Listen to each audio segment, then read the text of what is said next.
మోహరించినట్ల అయితే మనకు కనిపిస్తున్నాయి. అంటే విద్యార్థి నాయకులు ఎక్కడి నుంచి వచ్చినా అని చెప్పేసి ఇక్కడ ఈ గేట్ ముట్టడి చేస్తాము అని చెప్పేసి కూడా వాళ్ళు చెప్పడంతో పోలీసులు మాత్రం అన్ని విధాలుగా వాళ్ళు అక్కడ ఆందోళనకారులను ఎవరైతే వస్తారో విద్యార్థి నాయకులను వాళ్ళని అదుపు చేయాలని చెప్పేసి కూడా వాళ్ళు సిద్ధంగా ఉన్నట్లయితే మనకు కనిపిస్తున్నది. ఇప్పుడు చుట్టూ పరిసరాల ప్రాంతంలో మాత్రం హై టెన్షన్గా వాతావరణం కనిపిస్తుంది అని చెప్పేసి కూడా మనము చూసుకోవచ్చు. ఇప్పుడు మనం ప్రస్తుతానికైతే ఇప్పుడు విద్యార్థి నాయకులు మాత్రం ఇక్కడ ఈ రోడ్ల అంటే నార్త్ ఈస్ట్ గేటుకు సంబంధించి ఈ రోడ్లో మాత్రం విద్యార్థి నాయకులు వస్తున్నట్లు మనకు సమాచారం అయితే ఉంది. ఇప్పుడు మనకు ప్రస్తుతం కనిపిస్తున్నాయి. ఇప్పుడు పోలీస్ వెహికల్స్ ఎక్కడ మనం చూసినట్లయితే వాళ్ళను విద్యార్థి నాయకులు ఎక్కడి నుంచి వచ్చినా కానీ వాళ్ళని అదుపు చేయాలనే ఒక దిశలో వాళ్ళు మాత్రం పోలీసులు మాత్రం ప్రయత్నం చేస్తున్నట్లయితే మనకు కనిపిస్తుంది. ఇప్పుడు మనం చూస్తున్నాం కదా, ఇప్పుడు విద్యార్థి నాయకులను ఎవరిని కూడా ఇక్కడ రానియకుండా వీళ్ళు అదుపు చేసే ప్రయత్నంలో కాకీలు అయితే చురుకుగా మనకైతే ఇక్కడ కనిపిస్తుంది. అంటే ఇప్పుడు సెక్రటరియట్ చుట్టుపక్కల ఎక్కడికెళ్ళి వచ్చిన విద్యార్థి నాయకులను అరెస్ట్ చేయాలని ఒక లక్ష్యంగా పెట్టుకున్నట్లయితే వాళ్ళకి కనిపిస్తున్నది. అంటే మరి ఇప్పుడు ఈ విద్యార్థి నాయకులు ఎవరైతే అంటే మాజీ ముఖ్యమంత్రి అయిన కేసీఆర్ ఫోన్ ట్యాపింగ్ సంబంధం లేదు అని చెప్పేసి కూడా వాళ్ళ వాదన ఉన్నట్లనే మనకైతే అనిపించడం అయితే జరుగుతున్నది. సో అందుకే ఇక్కడ ఈరోజు కావాలని చెప్పేసి వాళ్ళకు నోటీసులు ఇచ్చినట్లే ఇచ్చేసి ఆయన ఇబ్బంది పెట్టే పాలు చేస్తున్నారు అని చెప్పేసి వాళ్ళు ఈరోజు ఇక్కడ ముట్టడికి ప్రయత్నం చేస్తున్నాము అని చెప్పేసి కూడా వాళ్ళు చెప్పినట్లయితే మనకు సమాచారం అయితే ఉంటుంది. సో ఇది అంటే ఇక్కడ నుంచి సెక్రటరియట్కు సంబంధించి అంటే విద్యార్థి విభాగానికి సంబంధించిన నాయకులకు సంబంధించి కొంతమంది మనతోనైతే ఉన్నారు. వాళ్ళని అడిగి తెలుసుకునే ప్రయత్నం అయితే మనం చేద్దాం. సో ఇది పరిస్థితి, కొంతమంది మనం మాట్లాడిద్దాం.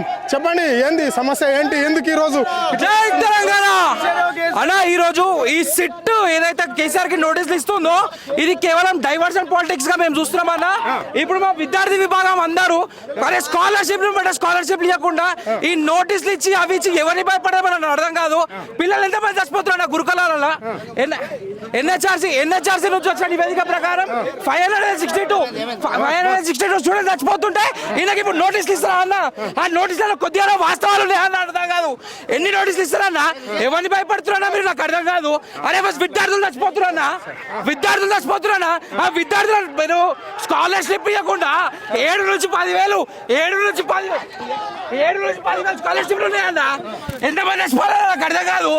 ఎంతమంది నాకు అర్థం కాదు అసలు పిల్లలంటే. అరే అన్న మీరు నోటీసులు ఇచ్చాడు ఏమని వేసుకోడా? స్కాలర్షిప్లు ఇవ్వడా మీరు? అన్నా ఏందన్నా ఇది? అరే అన్న అరే చేయద్దు కాదన్నా.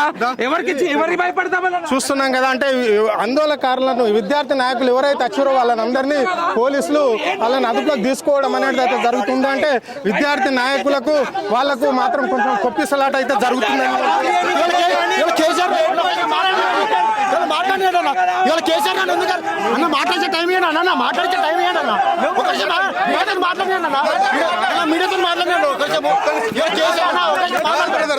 మీడియాతో మాట్లాడారు. కేసీఆర్ గారు ఎందుకు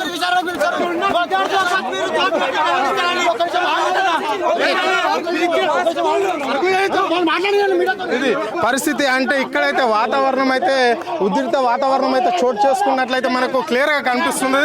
అంటే రైతు బంధు ఇచ్చినందుక తెలంగాణ రాష్ట్రం అభివృద్ధి చేసినందుక ఎందుకు గురించి విచారణకి రేవంత్ రెడ్డికి అభివృద్ధి చేసే దమ్ము లేదు కాబట్టి మీరు ఎన్ని సిట్ విచారణ వేసుకోండి, మీరు ఏమైనా వేసుకోండి, భయపడేది లేదు. ఫస్ట్ మా విద్యార్థి విభాగం తరపున ఇప్పుడు ఎగ్జామ్స్ ఏమన్నా ఎవరన్నా సర్టిఫికేట్లు స్కాలర్ హాల్ టికెట్ చాపుకుంటున్నా ఎంతమంది చచ్చిపోతున్నా మొత్తం తెలంగాణ స్టేట్ లో